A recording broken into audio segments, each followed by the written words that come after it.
Bueno, continuamos aquí en el rumbo de la mañana. Continuamos con el rumbo del país a las 10:06. Iván Gastón, analista. Gastón, analista. Geopolítica. Bienvenido al rumbo de la mañana. Muy buenas tardes. Iván, justamente viendo lo que ha acontecido en Cuba y por tu experiencia en estos temas internacionales, llama la atención lo que pasó ahí, no por los motivos, sino justamente porque uno sabe que allá las concentraciones son autorizadas y esta de manera espontánea, y ver entonces al presidente cubano llegar también con militantes del partido. Nos gustaría tu opinión al respecto de lo que pasó en Cuba. No puedo escuchar bien al final. Mira, por favor. Parece que ha habido. Ok, Iván, ¿nos escuchas ahí? Sí, no se escuchó bien. Que justamente por tu experiencia en asuntos internacionales, nos gustaría conocer tu valoración sobre la manifestación en Cuba, ya que aunque sabemos los motivos, justamente estas concentraciones siempre son autorizadas. Ahora ha sido algo espontáneo y justamente la presencia del presidente cubano con militantes del partido contrarrestando esta manifestación, nos gustaría, desde tu óptica y tu punto de vista, ¿qué implica eso? ¿Algo nuevo está pasando en Cuba? Sí, algo nuevo está pasando en todo el mundo. Antes de la COVID había protestas en todo el planeta y con el COVID-19 esto lo que ha hecho es profundizar aún más las angustias de la población mundial ante un orden internacional que de una manera u otra se refleja como uno de los más inequitativos de toda la historia de la humanidad. Evidentemente que, como decía el propio presidente cubano, la situación del COVID ha sido una chispa que ha ayudado a encender la pradera de una Cuba que evidentemente tiene las rémoras del embargo, que mucha gente quiera pasarlo por alto. No deja de ser un embargo. Y tiene también la propia, y eso hay que decirlo con toda sinceridad, ineptitud de algunos sectores de la burocracia pública y una sociedad que bajo este confinamiento de una manera u otra ha salido a las calles, pero con otro elemento que se suma al mundo contemporáneo, y es el de las redes sociales.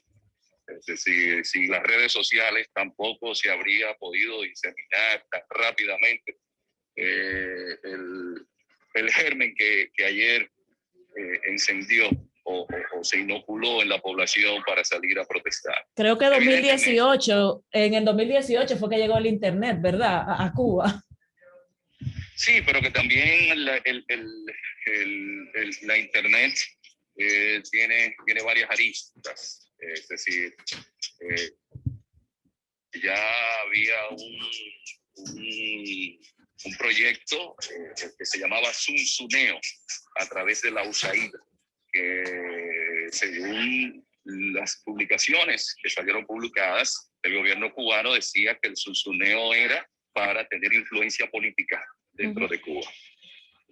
Entonces, nosotros, cuando usted analiza el panorama internacional, por ejemplo, los chinos no permiten, ni los rusos, que nadie maneje, por ejemplo, informaciones que a través de la red puedan incidir en su población.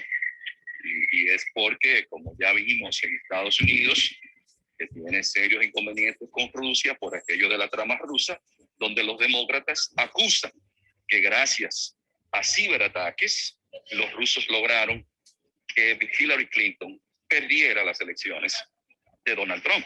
Es decir, que el mundo cibernético también cambia el planeta en su conjunto. Lo que sí debemos estar conscientes de lo siguiente: cualquier alzamiento de la población en Cuba, el Estado, y estamos hablando de un Estado que lo dirige las Fuerzas Armadas, es decir, el Partido Comunista Cubano tiene un ejército igual que el vietnamita, igual que el chino, que está a su disposición. 62 años de gobierno ininterrumpido, se hará muy difícil que protestas de este tipo puedan hacer colapsar el gobierno cubano. Iván, independientemente del impacto que tiene el virus endureciendo la situación de la vida de Cuba, hay que agregar al virus el impacto del bloqueo. 184 naciones del mundo han reiterado a Estados Unidos que cese el bloqueo y solo Estados Unidos e Israel mantienen su unidad. ¿Tú crees que en parte de la crisis de Cuba, además de la característica del Estado y del problema del bloqueo y del problema del virus, tiene que ver algo el bloqueo norteamericano con ese endurecimiento de la vida cubana? Sí, quizás quienes no conocen a fondo lo que es la guerra económica pasan por alto que hay una guerra económica con Cuba que se manifiesta en el bloqueo y que si usted en situaciones normales, que lo vemos en Brasil, lo vemos en Argentina, lo vemos en Chile, lo vemos en Colombia, la gente incluso aquí en España, la gente está hastiada, la gente también sale a protestar por la situación económica que ha dejado la pandemia. Imagínense ustedes una isla del Caribe que también tenga un bloqueo. Bien. Esto es siendo sensato en el análisis, más allá de las pasiones políticas. Iván, hablemos de Haití, una sociedad atomizada, sumergida en una profunda crisis política, sanitaria, económica, social, institucional. ¿Cuáles son las expectativas desde su punto de vista y qué podemos esperar como vecinos cercanos de esa nación? Bueno, yo creo que quizás todavía nosotros como dominicanos no hemos hecho conciencia de que Haití es nuestra espada de Damocles. En Haití se ha demostrado que no existe una élite política, que no existe una élite económica, como y vuelvo a reiterar que lo he estado diciendo. Cuando Bill Clinton, un expresidente de los Estados Unidos, dice que la élite económica haitiana es moralmente repugnante, entonces cuando usted no tiene esos dos elementos, de una élite política y una élite económica que tengan un compromiso con el futuro de su país, donde usted tiene a más de un 50% de su población a la que se le ha negado tener una identidad, donde usted tiene a la mayor parte de su población sin educación, no hay futuro en ese país. Entonces, nos suscribimos a una propuesta que tiene un grupo de intelectuales haitianos, entre los cuales brilla un dominicano que es un ex diplomático nuestro que está desde los años 70 en Europa y ahora en Estados Unidos, trabajando en temas internacionales, que es Alfredo Vargas, y esa diáspora haitiana ya ha estado hablando de que bajo la figura de un fideicomiso se puedan establecer en Haití un sistema de gobierno que pudiera, de una manera u otra, bajo un consejo federal, ayudar a que este país que va hacia la somalización, y esto es muy peligroso, estamos hablando que Jimmy Cherizier, mejor conocido como Barbecue, es uno de los líderes de pandilla que puede determinar si hoy Haití estará tranquilo o no.